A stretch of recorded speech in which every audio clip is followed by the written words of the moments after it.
Bonjour, je vous présente cet ouvrage. Karl Jasper, La culpabilité allemande.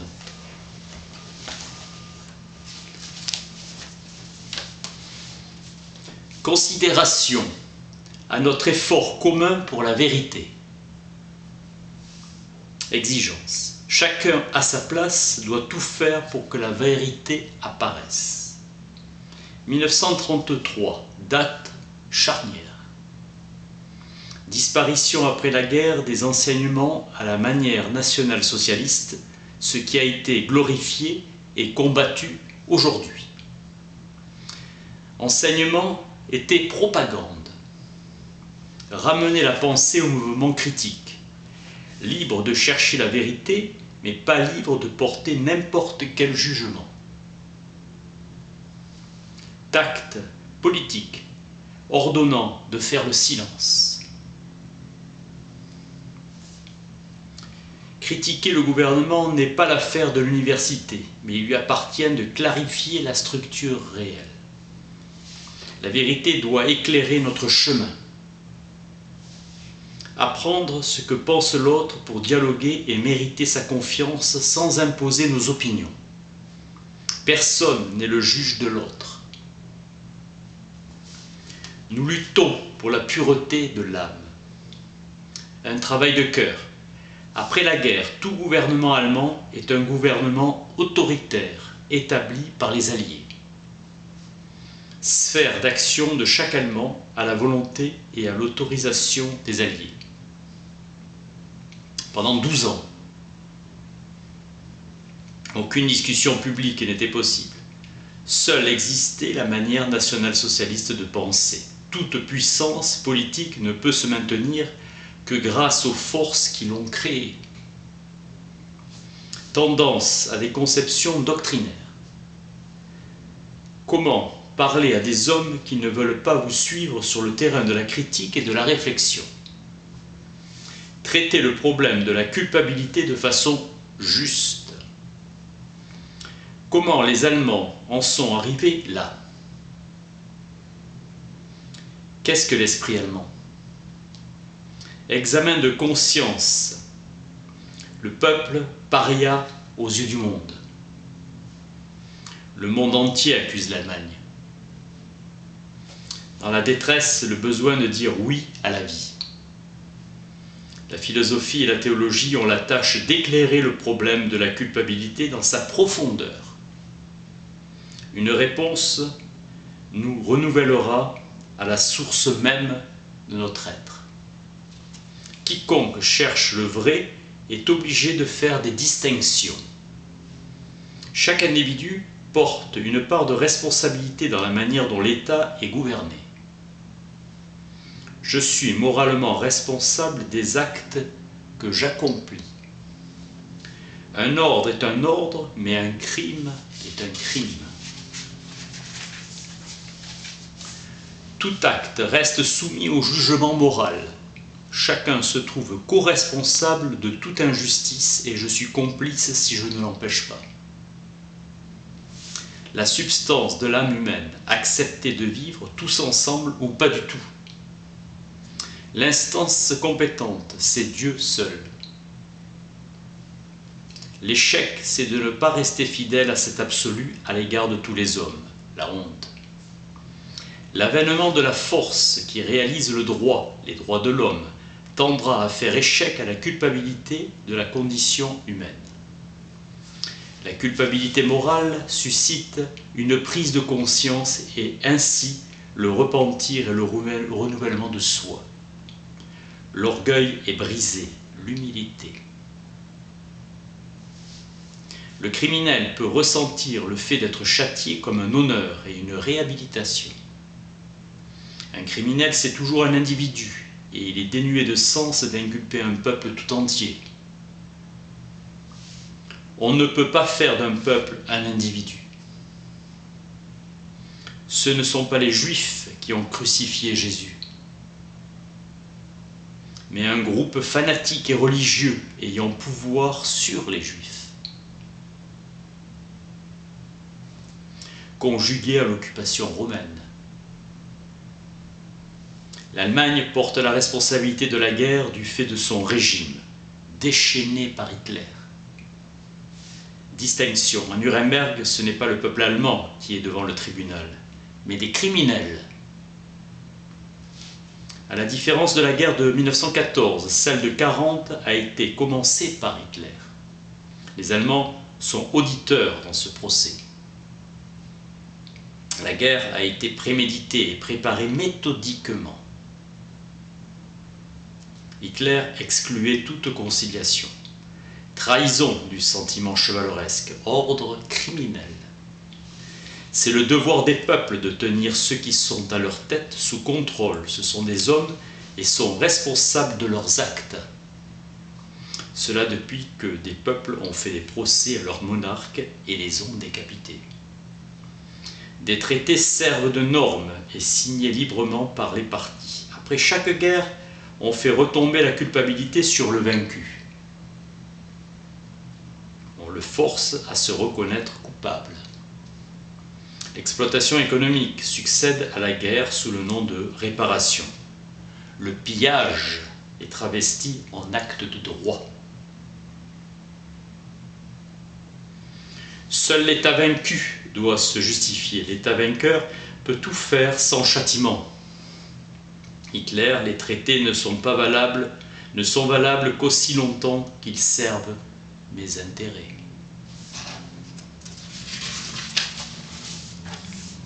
C'est le succès du combat et non la loi seule qui a été pour le procès le point de départ décisif. Pour les Allemands, ce procès a l'avantage de distinguer les crimes commis par les chefs et non le peuple. Déclarer la guerre est un crime.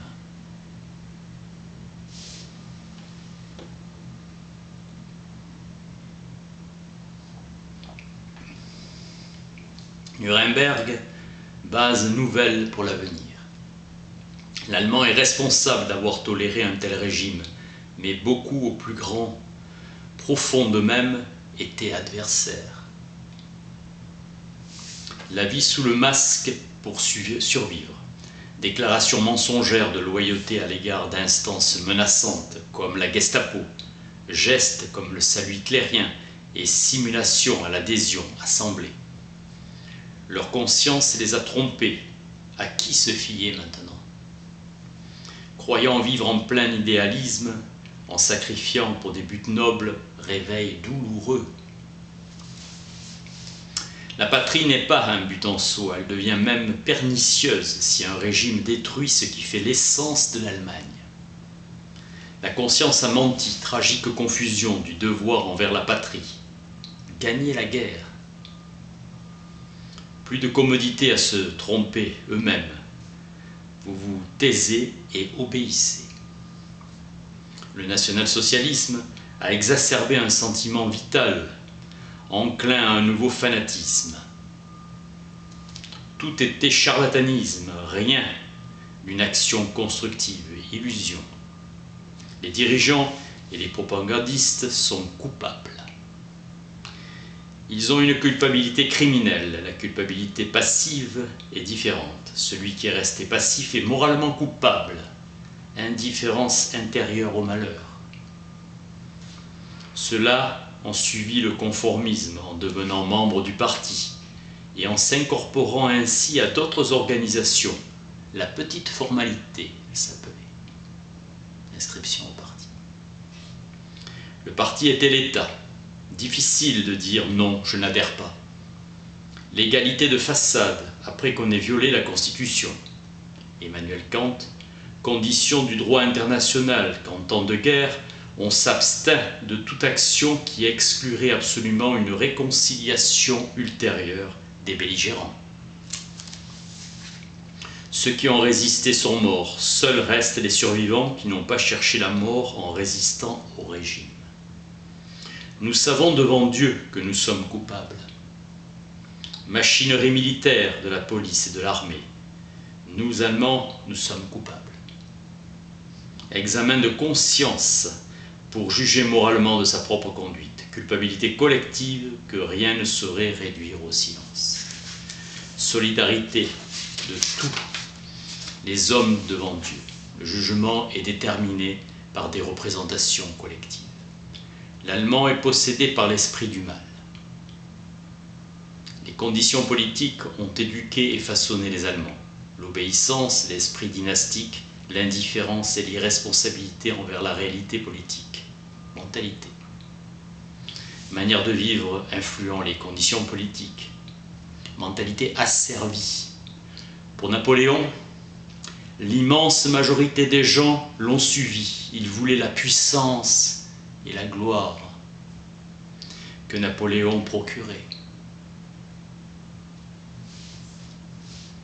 Napoléon a été possible que si les Français le voulaient. C'est un mirage. L'Allemagne, sous le régime nazi, était un pénitencier, État qui pratique la terreur. Les camps de concentration furent pour une bonne part remplis d'Allemands. Forme d'opposition. La peur régnait en Allemagne. Ceux qui s'échappèrent n'ont aucun mérite et on peut le dire sans colère. Seule la souffrance de l'immigrant le touchait par la peur et la contrainte. Tuer ou être tué. Bien des commandants ont été fusillés pour avoir refusé des exécutions et des assassinats.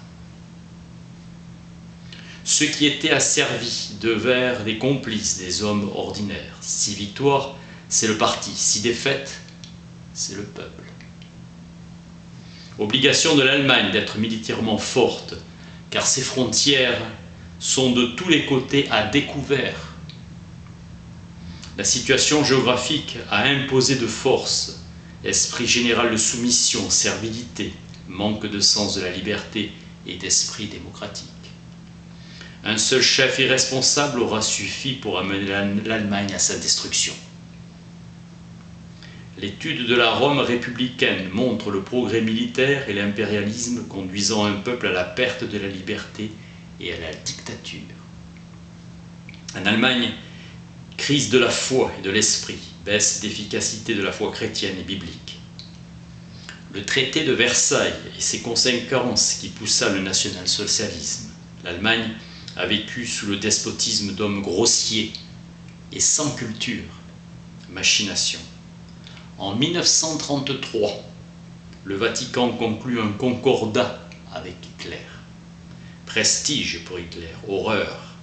Tous les États reconnurent le régime et certains admirèrent. En 1936, les Olympiades à Berlin. Le monde entier s'y précipite. En 1936, Hitler occupe la Rhénanie. 1938, Churchill écrit à Hitler sur le Times « Je prierai Dieu de nous envoyer un homme qui aurait une force de volonté et d'esprit égale à la vôtre. » 1935, l'Angleterre a conclu le pacte naval avec Hitler. Pour nous, cela signifiait que l'Angleterre abandonnait le peuple allemand à son sort.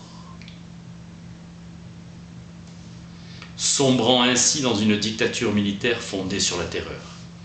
En 1939, la Russie conclut son pacte avec Hitler. Dernière chance d'éteindre cette flamme satanique. La catastrophe est le prix à payer pour ce monde resté sourd à tous les signaux d'alarme. Rock, de 1930 à 1939. Les Allemands ont été les premières victimes de l'invasion des barbares. Hypnose collective. Peuple trahi et souillé par une haine paranoïaque. Erreur politique commise par les puissances. Culpabilité de tous. En Allemagne, nous avons pu être libérés du dehors une fois la dictature établie. Il est impossible de s'en délivrer du dedans. Que faire si demain c'est l'Amérique? L'homme ne peut pas cesser définitivement d'être libre. Le destin de l'Allemagne pourrait servir d'expérience à tous. On ne pouvait pas passer à l'action. L'organisation hitlérienne était trop diabolique. Nous avons besoin d'une purification après ce régime de la terreur. Ceux qui n'étaient pas au parti ne sont pas pour autant maintenant des hommes de première classe. chercher une renaissance, une refonte morale. Cet immigrant qui mit le portrait d'Hitler dans sa chambre pour se rappeler chaque jour l'horreur dans sa patrie. L'exigence philosophique est de travailler sur soi-même, sans défi ni culpabilité. Silence, dernier recours de quiconque se trouve réduit à l'impuissance. On affiche le silence pour blesser le puissant. La détresse est apocalyptique. Tous se plaignent, tous contre tous. Nous voulons nous interroger nous-mêmes et voir clair en nous. Nous assumons notre culpabilité en suivant le chemin de la purification. Se purifier, c'est d'abord réparer en aidant ceux qui ont subi un tort, d'un régime qui ignorait le droit. La conséquence, c'est la modestie, finitude consciente de l'imperfection humaine. Notre être n'est plus qu'humilité. Chemin de l'idéal de la condition d'homme, la liberté. Fondre notre orgueil et notre défi. Atmosphère de confiance et de transformation en faisant la lumière dans notre âme. Prêt à souffrir les reproches. Nous devons rechercher plutôt qu'éviter les attaques, car elles nous aident à contrôler notre propre pensée. La purification nous rend libres. Dieu est, c'est assez. Quand tout disparaît, Dieu est. C'est le seul point solide. Humilité, sens de la mesure. Tel est notre lot.